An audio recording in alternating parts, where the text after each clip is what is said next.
come to the front desk and get their PIN numbers from the receptionist.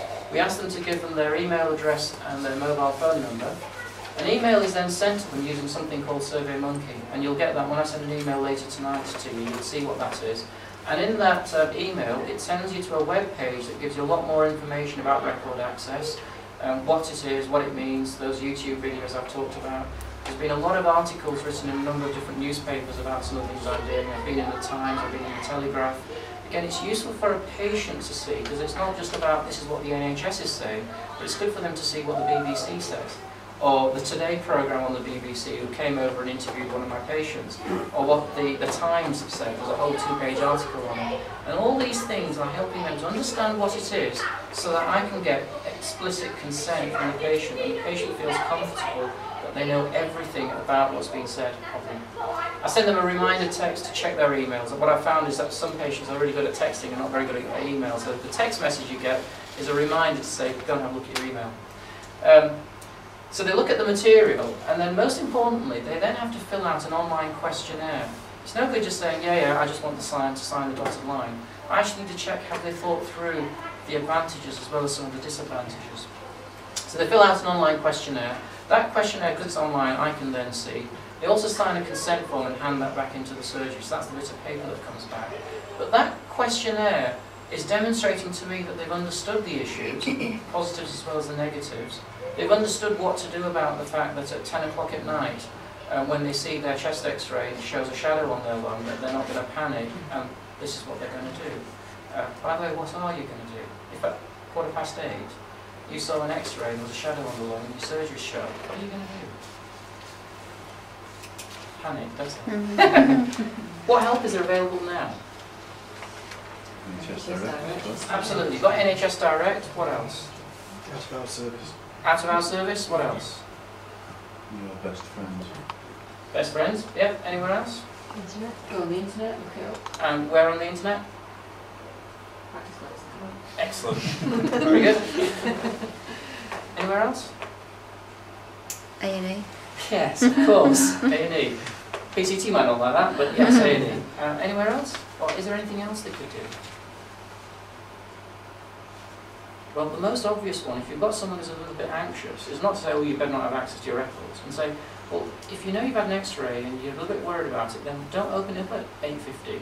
Why don't you open it up when the surgery's open? Because then you know that if there's something that you've seen that you're not happy about, you can ring the surgery on. Or, you might not want to look at the record yourself, but have access to it, so that when you do turn up to A&E or the out of hours, you can be the conduit that allows that clinician to see the record, even though you might choose not to. But the point being that there are many, many choices that patients can make, and what the questionnaire is doing is just making sure that they're not going to say, I'm going to jump off a bridge and kill myself when I see that.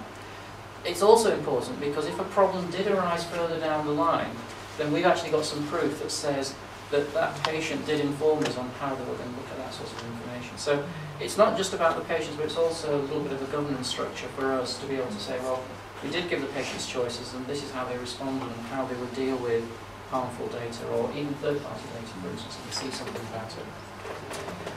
Patient signs a consent form, and if it's for a child who's less than 10, then the mothers can do it. For children between 10 and 18, they can't just sign a consent form because there's a whole issue about guilt competence and what happens about the 14-year-old child who wants emergency contraception and the mum has access to the records. With that group of people between 10 and 18, I actually ask the child and the parent or legal guardian to come in, and we have a three-way conversation and we talk about the passwords and who has access to them. It's not about you've suddenly hit 18 and suddenly the parent has the child has the record, now become the adult.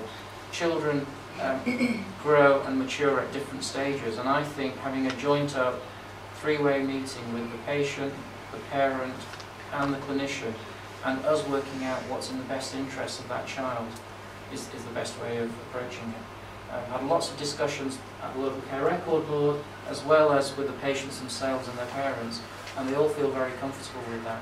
So I might have a 10-year-old or an 11-year-old where the parent says, my child is really too young at the moment, doc, and we've all agreed that it's okay for the parents to have the passwords.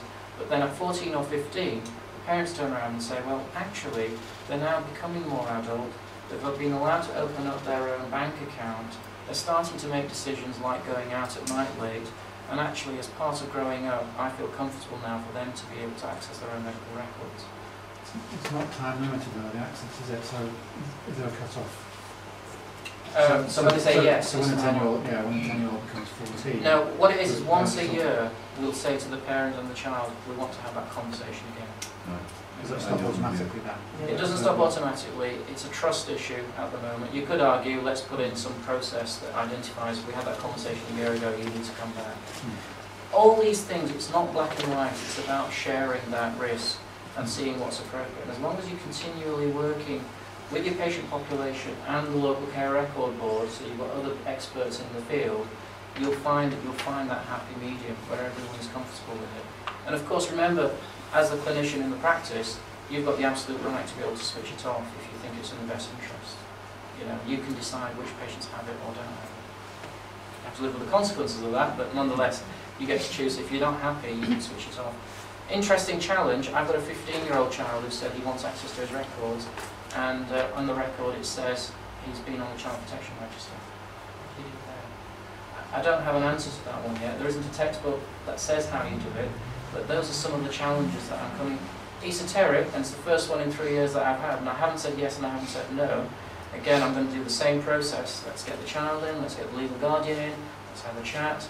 I can't remember whether they're actually still on the register or not. If they are, then I'd obviously contact the child protection person as well to ask for their opinion, perhaps ask the paediatricians and things, the social workers.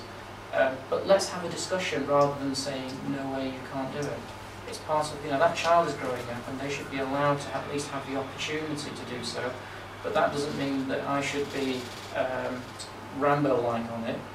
Let's get other people involved to help make some of those decisions. And it might be that the Child Protection Committee are the ones who determine that as part of looking at whether that child is safe or not, is perhaps giving them access. So it's a question rather than a no or yes. Reception staff, it's those questionnaires that come back. They don't come back to me to look at it. I've actually trained one of our reception staff to look at those questionnaires.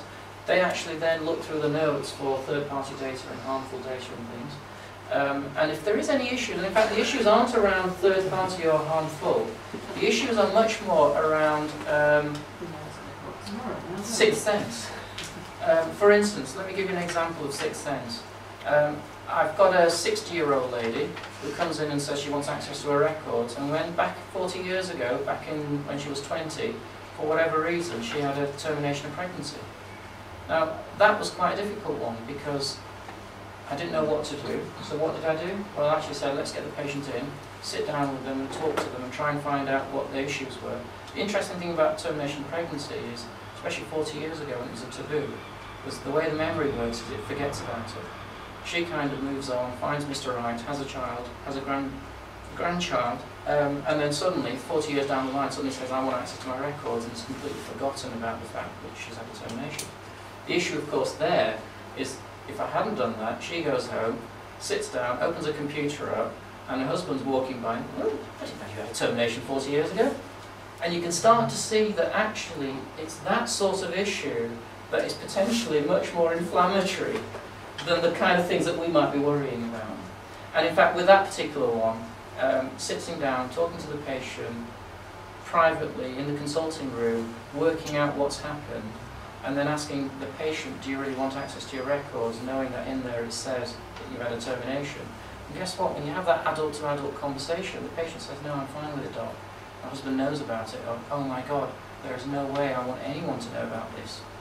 If that's what the patient said to you, then what would you recommend about record access?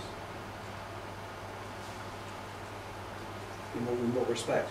If the patient said to you, God, I can't know, my husband doesn't know, none of my children know, and you can see it's got the fact that they've had a termination, what would be the recommendation then? She does want access, but she has to be very careful about how she actually has access. Or, if she's not fully aware of how to go about doing that, you turn around and say, well, maybe in your case, it might be better that you don't get access.